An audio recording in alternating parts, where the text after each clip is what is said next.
Collector के आदेश पर 2 colony niger पर एफआईआर दर्ज। नियमों का पालन न करने पर पन्ना जिले में अब तक की सबसे बड़ी कार्रवाई।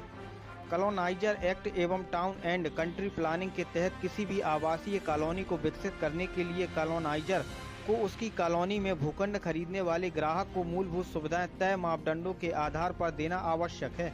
लेकिन मध्य प्रदेश सहित पन्ना जिले में भी अनेक ऐसे कॉलोनी डेवलपर हैं जो कॉलोनाइजर हैं और बिजली, नाली, पानी, सड़क, पार्क जैसी अति आवश्यक सुविधाओं को पूरा न करते हुए भूखंड धड़ाधड़ बेच रहे हैं। रजिस्ट्री से लेकर विक्रय तक का पूरा काम दलालों के माध्यम से हो रहा है। लेकिन जब तक कोई भी नवीन विकसित कॉलोनी एक्ट के तहत स्वीकृत और निर्मित नहीं होती है, तब तक ग्राहक को हाउसिंग लोन सहित ड्रेनेज और पानी के पीने जैसी मूलभूत अति आवश्यक सुविधाओं के लिए भटकना पड़ता है।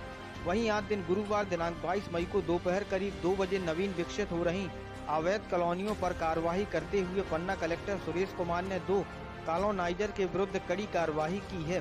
बता दें कि पन्ना में स्थित करोड़ों की कीमती 4 एकड़ से अधिक भूमि नगर पालिका में संबद्ध करने के लिए आदेश दिए हैं। साथ ही इन कॉलोनी में आवासीय भूखंड की रजिस्ट्री पर भी रोक लगा दी है।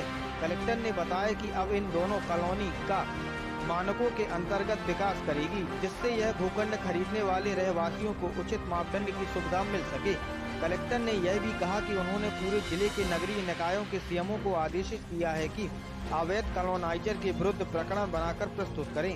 वहीं कोतवाली पन्ना में इस मामले को लेकर तहसीलदार पन्ना ने एक एफआईआर 2 कॉलोनाइजर के विरुद्ध दर्ज करवाई है। मध्य प्रदेश और नगर पालिका के कॉलोनी विकास अधिनियम 2021 के तहत कार्यवाही को प्रस्तावित किया है। वहीं इस पूरे मामले में नगर पालिका के सीएमओ शशि कपूर गढ़पाले का कहना है कि पन्ना कलेक्टर का आदेश प्राप्त हुआ है। आदेश व नियमों के तहत आगामी कार्यवाही की जाएगी।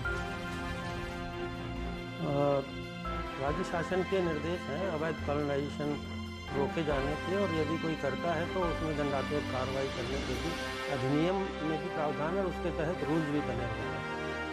और उन्हीं अधिनियमों और नियमों के अंतर्गत ही कार्रवाई करते हुए एक मामले में फिलहाल 2 अवैध कॉलोनी निर्माणकर्ताओं के विरुद्ध कार्रवाई किए जाने का आदेश प्रसारित हुआ है। उसमें प्रावधान ये है कि यदि अवैध कॉलोनाइजेशन किया जाना प्रमाणित होता है तो पहले उस कॉलोनी को अनधिकृत कॉलोनी के रूप में घोषित किया जाना रहता है। पहले वो किया गया। लोगों की आपत्ति भी मांगी गई इस विषय में, तो कोई आपत्ति इस विषय में नहीं आई कि नहीं किया जाए, ऐसी आपत्ति नहीं आई, तो उनको उस कॉलोनी को अनधिकृत कॉलोनी घोषित किया गया।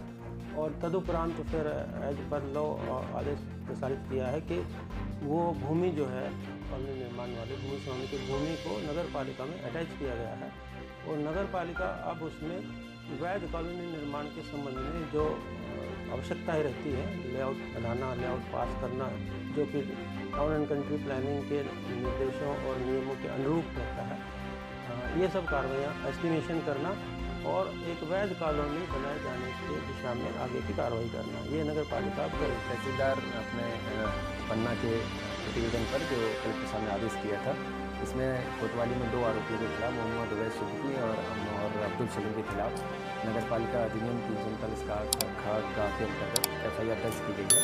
और जो कि एफआईआर दर्ज होने का विवेचना मिली है, विवेचना उसकी कार्यालय में आदरणीय कलेक्टर महोदय जी के द्वारा जो आदेश पारित हुआ है तो वो प्राप्त हुआ है।